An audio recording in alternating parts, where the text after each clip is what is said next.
নমস্কার, আমার রান্নাবান্না চ্যানেলে আপনাদের স্বাগত। আশা করি আপনারা সবাই ভালো আছেন এবং সুস্থ আছেন। আজকের রেসিপি হচ্ছে ঝিঙের ঝোল।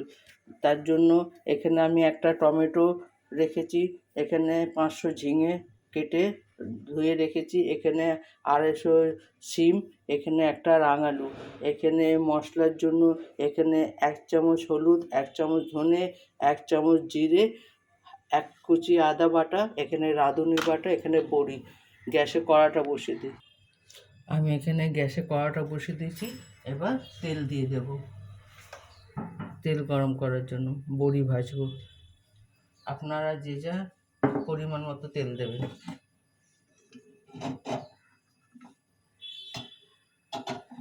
আমি তেলটা দিয়ে দিলাম, তেলটা গরম হোক, আমি বড়িটা ভেজে নেব। এখন গরমকাল, এখন এই পাতলা ঝোল খাওয়া সব থেকে ভালো, একেবারে নিরামিষ, কোনো পেঁয়াজ রসুন কিছুই নেই। এটাতে আপনার শরীরও সুস্থ থাকবে। এই গরমকালে লোকের ভীষণ শরীর খারাপ হয়, সেই কারণে এরম নিরামিষ ঝোল খেলে শরীরও ভালো থাকবে, হজমও তাড়াতাড়ি হবে। এবার তেলটা গরম হয়ে গেছে, আমি বড়িটা ছেড়ে দিলাম। বড়িটা আমি লাল করে ভেজে নেব।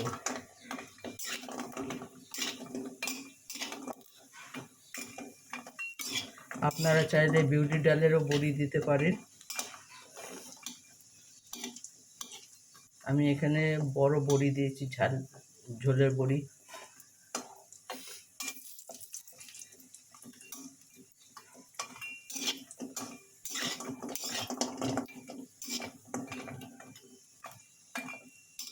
এটাকে একটু লাল লাল করে আমি ভেজে নেব।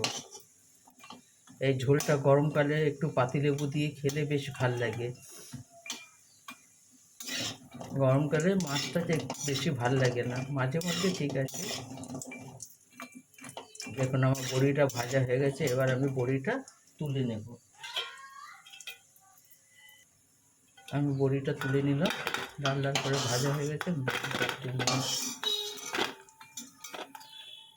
এরপর আমি কড়াইয়ে আর একটু তেল দেবো শিম ভাজার জন্য।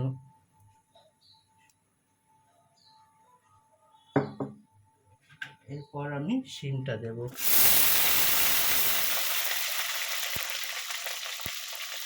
শিমটা দিয়ে একটু হলুদ দেব, হলুদ আর নুন দিয়ে শিমটা আমি একটু ভাজা ভাজা করে নেব।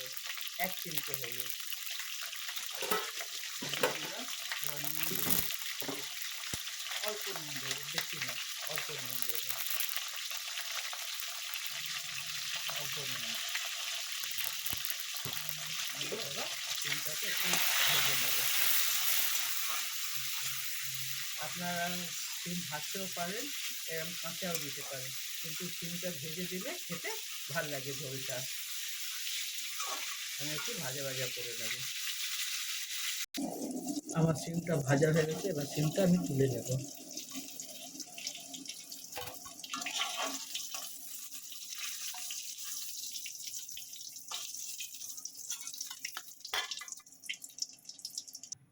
শিমটা ভেজে তুলে নিচ্ছি, এবার জিরের ফোড়ন দেব।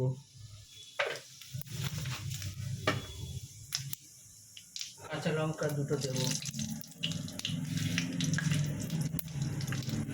এরপর আমি রাঙালুটা দিয়ে দেব। রাঙালুটা একটু ভাজা ভাজা করে নেব। আপনারা চাইলে এরম আলুও দিতে পারেন।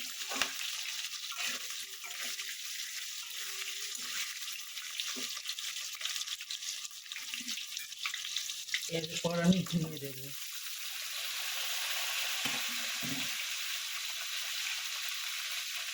ঝিঙে দিয়ে একটু আমি কষে নেব, ভাজা ভাজা করে নেব।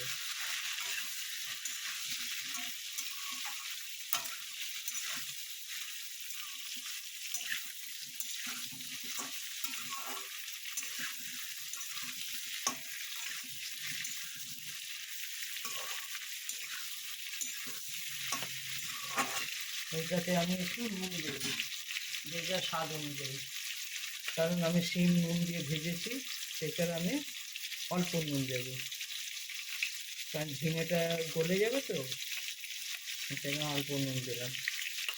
প্রয়োজন করলে ওপর থেকে পরে দেবো।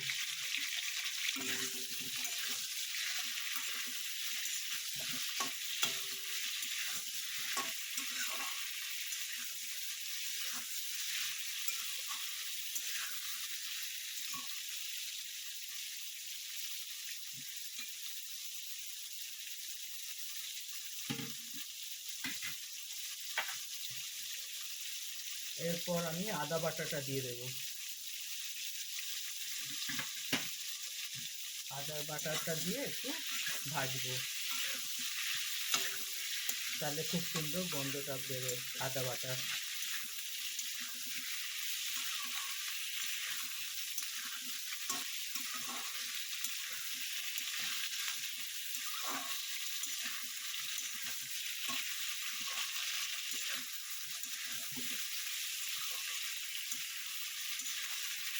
এরপর আমি গুঁড়ো মশলাটা দিয়ে দেবো, হলুদ, জিরে আর ধনে দিয়ে একটু কষাবো। এই সময় গ্যাসের সিমটা একটু কম করে রাখবেন। আমি একটু জল দেবো, নাহলে পুড়ে যাবে মশলাটা।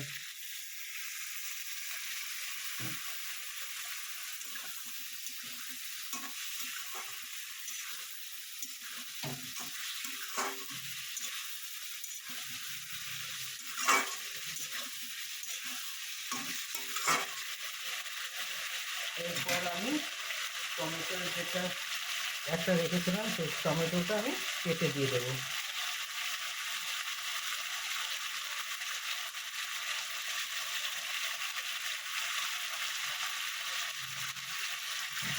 এটা দিয়ে আমি 5 মিনিটের জন্য ঢাকা দিয়ে দেবো। 5 মিনিটের পরে আপনাদের সঙ্গে দেখা হচ্ছে। এরপর আমি ঢাকাটা সরাবো।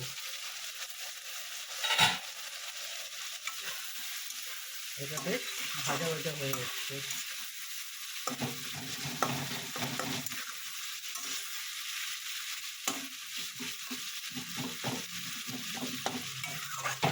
একবার এইভাবে ঝোলটা বানিয়ে দেখবেন কেমন হয়।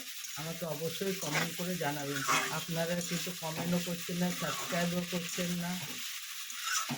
আমি আপনাদের এত কষ্ট করে রান্না করে দেখাচ্ছি, আপনারা তো সাবস্ক্রাইব কমেন্ট তো করবেন যে কেমন হচ্ছে আমার রান্নাটা, আদেও আপনাদের ভালো লাগছে কি না। সেটা তো আমি বুঝতে পারছি না যে আপনাদের ভালো লাগছে কি না। এরপর আমি রাঁধুনি বাটাটা দিয়ে দেবো, যে রাঁধুনিটা বেটে রেখেছিলাম। রাঁধুনি বাটা দিয়ে একটু ভালো করে আমি কষে নেব।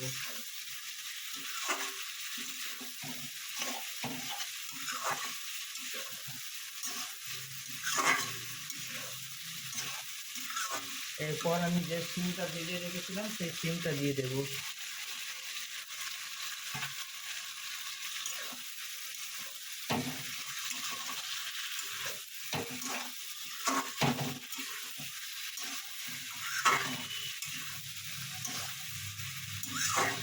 এরপর আমার সবজিটা কষা হয়ে গেছে। এবার আমি পরিমাণ মতো জল দেবো, গরম জল দিচ্ছি, এটাতে স্বাদ তরকারি ভালো থাকে। আপনারা যে যেরকম ঝোল রাখবেন সেই পরিমাণে জল দেবেন। আমি বেশি ঝোল রাখবো না, মোটামুটি রাখবো।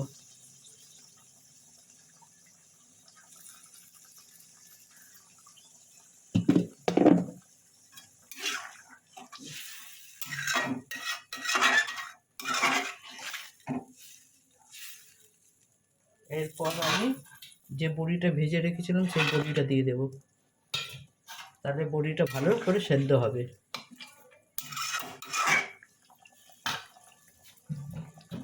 এরপর আমি নিরামিষ তরকারি তো একটু চিনি দেবো। আপনারা চিনি চাইলে স্কিপ করতে পারেন, কিন্তু নিরামিষে একটু চিনি দিলে স্বাদটা ভালো লাগে।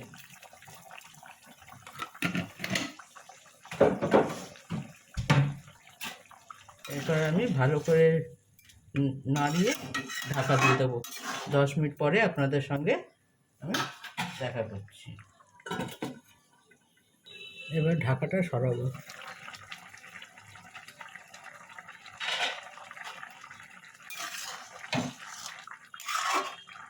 আমার ঝিঙের ঝোল একেবারে রেডি। আমার ঝিঙেও সেদ্ধ হয়ে গেছে, শিমও সেদ্ধ হয়ে গেছে, আলুও সেদ্ধ হয়ে গেছে।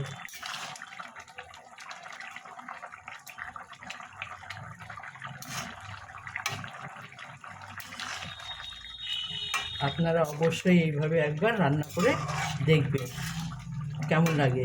একটু পাতি লেবু দিয়ে খাবেন, বেশ ভাল লাগবে খেতে।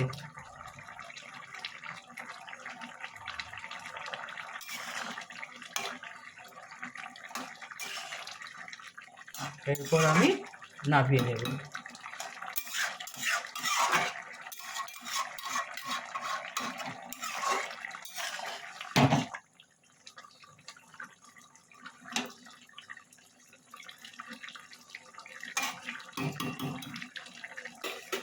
এরপর আমি নামিয়ে নেব। দেখুন আমার ঝিঙের ঝোল একেবারে রেডি। আপনারা এইভাবে একবার বানিয়ে অবশ্যই খেয়ে দেখবেন, কেমন লাগে আমাকে অবশ্যই কমেন্ট করে জানাবেন। আমার চ্যানেলটা দেখার জন্য আপনাদের ধন্যবাদ। আর ভগবানের কাছে প্রার্থনা করি আপনারা সবাই সুস্থ এবং ভালো থাকেন। আমার চ্যানেলটা দেখার জন্য আপনাদের ধন্যবাদ। আপনারা এইভাবে আমার সঙ্গে থাকবেন, আমাকে সাপোর্ট করবেন। আর অবশ্যই আমার চ্যানেলটাকে সাবস্ক্রাইব আর কমেন্ট অবশ্যই করে জানাবেন। থ্যাংক ইউ আমার চ্যানেল দেখার জন্য, ধন্যবাদ।